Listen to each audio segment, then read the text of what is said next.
12 वर्ष का एक सिग्निफिकेंस है और खास करके हिंदू धर्म में, भारतीय संस्कृति में तप माना जाता है।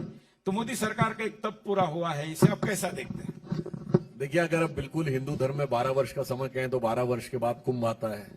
कुंभ इसलिए आता है कि 12 वर्ष के बाद गुरु बृहस्पति उसी राशि में वापस आते हैं और अभी भी बृहस्पति अपनी कर्क राशि पे चल रहे हैं जो उच्च राशि है। 2014 में भी उच्च राशि पे आए थे तो आपने देखा कि उच्च राशि पर आकर उन्होंने क्या उच्च स्तर के कार्य किए।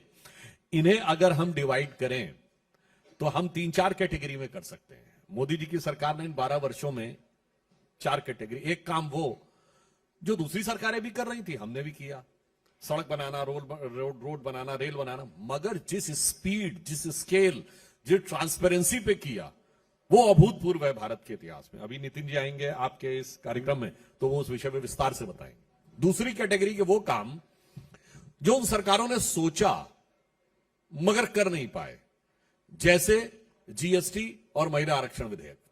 सोचा उन्होंने भी मगर करने का ना तो साहस जुटा पाए ना सामर्थ्य जुटा पाए। तीसरी कैटेगरी के वो काम जो उनके दिमाग में ही नहीं आए कि यह भी हो सकता है, जैसे भारत को ऊर्जा के मामले में आत्मनिर्भर बनाना है, इसके लिए सोलर एनर्जी, ये तो उनके दिमाग में आया होगा, पर इंटरनेशनल सोलर अलायंस बनेगा और उसका केंद्र भारत के गुरुग्राम में बनेगा, ये उनकी सोच से बाहर था जैसा मैं अभी आया हूं, सुरेश जी आयुर्वेद का जिक्र कर रहे थे, तो उन्होंने कल्पना भी नहीं की होगी कि वर्ल्ड हेल्थ ऑर्गेनाइजेशन में एक सेंटर फॉर ट्रेडिशनल मेडिसिन बनेगा और उसका हेडक्वार्टर भारत में बनेगा, जामनगर आयुर्वेदिक विश्वविद्यालय में। मुझे लगता है ये उनकी सोच से बाहर था। और चौथे प्रकार और भी बहुत सारी चीजें हैं जो वो सोच ही नहीं पाए। अब जैसे अगर हम देखें, सर्जिकल स्ट्राइक, बालाकोट, ऑपरेशन सिंदूर, सोच का बाहर था। लोग आते थे, कार्रवाई करके चले जाते थे, सेनाएं तैयार रहती थीं, सेना कहती थी कि हमें कार्रवाई करने की अनुमति दीजिए और वो अनुमति नहीं देते थे। और ये मैं हवा में नहीं बोल रहा हूं, बैरक ओबामा ने अपनी किताब द प्रॉमिस लैंड में 2010 में भारत की अपनी विजिट में तत्कालीन प्रधानमंत्री मनमोहन सिंह जी से बात के आधार पर लिखा कि 26/11 के हमले के बाद भारत की सेना तैयार थी मगर परमिशन नहीं दी क्योंकि उन्हें लगा उससे भाजपा को फायदा हो सकता है। फॉली होमी मेजर जो फॉर्मर एयर चीफ थे, उन्होंने भी ये लिखा कि हम लोग तैयार थे। अब चौथी कैटेगरी के काम कौन थे जो पिछली सरकारें कर रही थी, हम ये नहीं होने देंगे, किसी कीमत पे नहीं हो पाएगा। क्या?